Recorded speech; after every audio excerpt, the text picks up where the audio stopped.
Hello दोस्तों, welcome to Cybertech और मैं हूं आपका दोस्त Ejaz Shah. Friends, crypto market से न्यूज एंड अपडेट्स लेकर मैं इस वीडियो के अंदर वंस अगेन आपके सामने आया हूं। क्रिप्टो मार्केट से बड़ी इंपॉर्टेंट न्यूज है। एफओएमसी की मीटिंग होने वाली है, उसका असर बिटकॉइन पर, इथेरियम पर या ओवरऑल क्रिप्टो मार्केट पर क्या आने वाला है, वो भी इसी वीडियो के अंदर हम जो है वो डिस्कस करने वाले हैं। इसके अलावा एफओएमसी की जो मीटिंग है उससे हम क्या एक्सपेक्ट करते हैं कि वहां से क्या कुछ निकल कर आने वाला है। अमेरिका के अंदर जो क्रिप्टो रेगुलेशंस को लेकर मतलब एक प्रॉब्लम चल रही है, उसके रिगार्डिंग भी कुछ चीजें हैं, वो भी आपके साथ यहां पर मैं शेयर करने वाला हूं। वीडियो को देखना कंटिन्यू कीजिएगा दोस्तों, लाइक जरूर कर दीजिएगा और चैनल को सब्सक्राइब जरूर कर दीजिएगा। आई होप कि आप चैनल को सब्सक्राइब जरूर कर देंगे, क्योंकि इसी तरह की न्यूज अपडेट्स जो है वो आपके सामने मैं लेकर आता हूं। बहुत सारी चीजें हम यहां पर डिस्कस करते रहते हैं, बातें हैं होती रहती हैं।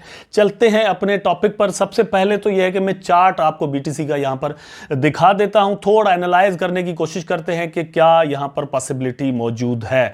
मैंने दोस्तों कहा था जब ये बुल रन आया था, मतलब कुछ घंटों का, और उसके बाद अचानक से एक घंटे के अंदर मार्केट डाउन भी आ गया था, और वो दो कैंडल मैं आपको यहां पर दिखा देता हूं। उसके बाद से देखें, मतलब जो मैंने कहा था वही हुआ या कुछ और। ये देखिए, ये वाली वो कैंडल है, ठीक है। इसको लेकर मतलब बहुत सारे लोगों ने कहा था, मैंने भी कहा था कि भैया मार्केट जो है वो अच्छा खासा बुल रन में आ गया, और ये हुआ था एक जो बैंक है उसके कोलैप्स के बाद। लेकिन उसके बाद इसी कैंडल की अच्छी खासी करेक्शन हुई, मार्केट अगेन अप गया और फिर यहां पर करेक्शन हुआ। अब कंसोलिडेशन यहां पर हो रही है।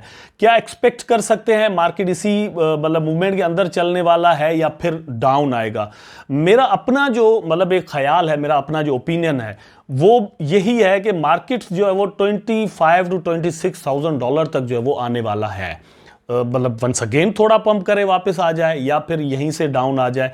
लेकिन यह है कि अप्स एंड डाउन्स लगा लगा कर जो है वो मार्केट हमेशा मूव करता है। सपोर्ट्स एंड रेजिस्टेंसेस जो है वो मतलब जो स्ट्रॉन्गेस्ट हैं वो मैंने यहां पर लगाई हुई हैं। लेकिन एक न्यू सपोर्ट आज मैं यहां पर लगा देता हूं और फिर उसके हिसाब से भी देखेंगे इसको, और वो मेरे हिसाब से दोस्तों यहां पर बन रही है। ये आपके सामने है, यहां पर आप देख सकते हैं, ये मैंने यहां पर इसको लगा दिया है। ये भी एक सपोर्ट है, तो मार्केट के यहां पर आने के चांस हैं। वैसे तो ये है कि मतलब 26,900 समथिंग पर बन रही है, 26,000 डॉलर की बात कर रहा हूं, रुपयों की नहीं। लेकिन जो स्ट्रॉन्गेस्ट सपोर्ट है, जैसे मैंने कहा, वो यही है 25,000 डॉलर।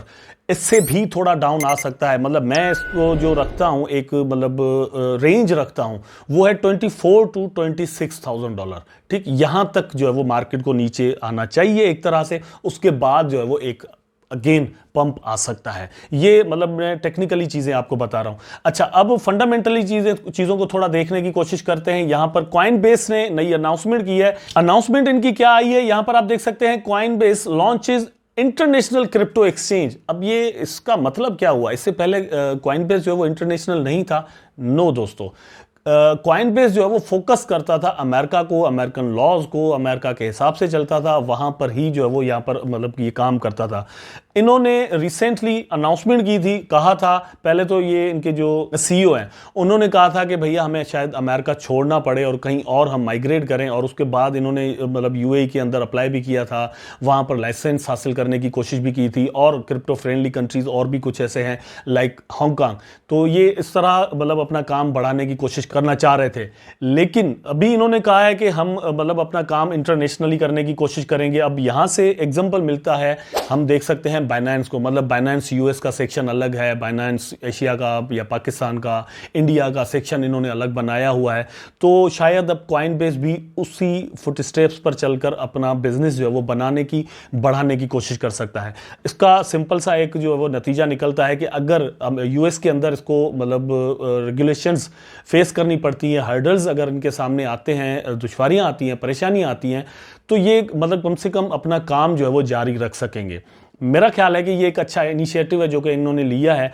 क्रिप्टो मार्केट के लिए भी अच्छा है, इन्वेस्टर्स के लिए भी अच्छा है, क्योंकि यहां से प्रोटेक्शन मिल जाता है किसी न किसी तरीके से। अगर मतलब एक्सचेंज काम करती रहेगी तो जो इन्वेस्टर्स हैं उनको भी फायदा मिलता रहेगा। एफओएमसी की मीटिंग दोस्तों 2 और 3 मई को स्केड्यूल्ड है, तो यहां पर इसके अंदर से क्या निकल कर आने वाला है और उसका असर क्रिप्टो मार्केट पर क्या पड़ने वाला है। एक्सपेक्ट ये किया जा रहा है कि एफओएमसी की जो मीटिंग से चीजें निकलकर सामने आएंगी वो अगेन 25 VPS जो है बेस पॉइंट्स जो वो बढ़ा सकते हैं, मतलब इंटरेस्ट रेट के अंदर, ठीक है। लेकिन अब सवाल ये है कि क्या इसका असर कोई अच्छा आने वाला है क्रिप्टो मार्केट पर, बिटकॉइन पर, इथेरियम पर, या बुरा? तो मेरा ख्याल भी यही है कि कुछ खास असर नहीं आएगा। मार्केट जिस मूवमेंट के अंदर चल रहा है इसी के अंदर चलता रहेगा। कोई बहुत बड़ा पंप या कोई बहुत बड़ा डिप इस मीटिंग की वजह से हमें यहां पर नजर नहीं आने वाला। लेकिन फिर भी इसके साथ कुछ और इस तरह की न्यूज़ आ जाती है तो कुछ भी हो सकता है, इसलिए मार्केट पर नज़र रखना जो है वो बहुत ज़रूरी है। स्पेशली इस टाइम के अंदर ट्रेड में मतलब दाखिल होना ये बड़ा ख़तरनाक होता है। इसलिए मैं आपको ये सजेस्ट करूंगा कि ऐसे टाइम के अंदर जब इसकी अनाउंसमेंट आने वाली हो तो आप अपनी ट्रेड वगैरह उस वक्त मत लगाया करें, वेट करें। मतलब न्यूज़ बाहर आ जाए, पॉजिटिव आती है, नेगेटिव आती है, इंपैक्ट्स क्या आते हैं मार्केट के अंदर, वो मतलब एनालाइज करने के बाद जो है वो अपनी ट्रेड्स लगाया करें। ख्याल यह भी किया जा रहा है कि वैसे तो अमेरिका के अंदर जो इन्फ्लेशन रेट है, जो महंगाई का रेशो है, वो तो गिर रहा है, मतलब वो कम हो रहा है, लेकिन सेम टाइम पर बेरोजगारी जो है, अनएम्प्लॉयमेंट, वो बढ़ रही है।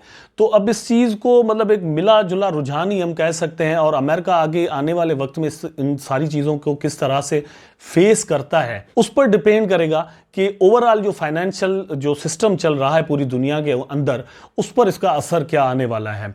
रिसेंटली मैंने एक रिपोर्ट पढ़ी थी सिटी बैंक की, तो उन्होंने ये कहा था कि Q3 या 4 के अंदर जो है वो हिट करेगा अगेन रिसेशन अमेरिका को। अभी कुछ डिले हो गया है। इससे पहले उन्हीं की एक रिपोर्ट थी कि 2023 के फर्स्ट क्वार्टर के अंदर ही जो है वो हिट कर जाएगा रिसेशन और अमेरिका के हालात और भी बुरे या खराब हो जाएंगे। लेकिन रिसेंट रिपोर्ट में उन्होंने इसको थोड़ा चेंज किया और कहा है कि थोड़ा ये आगे चला गया है।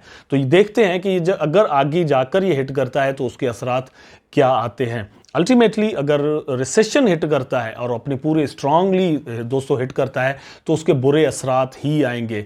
वैसे अगर बहुत बुरे आते हैं तो भी मेरा ख्याल है, वंस अगेन एक प्रेडिक्शन मैं आपके सामने कर रहा हूं, मतलब वैसे मैं कोई योगी बाबा तो नहीं हूं, लेकिन यह है कि $21,000 to $22,000 तक BTC जा सकता है। मेरा ख्याल है कि $20,000 से नीचे जाना अब BTC के लिए थोड़ा मुश्किल जरूर है। इथेरियम की अगर बात करें दोस्तों तो अभी आपको ये $1,800 पर मिल रहा है। कहां तक नीचे आ सकता है ये थोड़ा देखें कि मतलब किस तरह से डाउन होने के बाद अचानक से इसका प्राइस जो है वो आज ही अभी ऊपर उठ गया है। लेकिन यह है कि $1,600 तक इसकी प्राइस के नीचे आने के चांस हैं। अगर BTC 24 या $25,000 तक आता है तो $1,600 तक इथेरियम भी आ सकता है। और फिर बाकी क्रिप्टो पर इसके किस तरह से असरात आएंगे वो आप खुद ही कैलकुलेशन कर लीजिएगा। तो ये थी दोस्तों न्यूज एंड अपडेट्स आपके साथ जो मुझे शेयर करनी थी। आई होप कि आपको वीडियो जरूर पसंद आया होगा। अगर पसंद आया है तो लाइक करें, कमेंट करें, शेयर करें।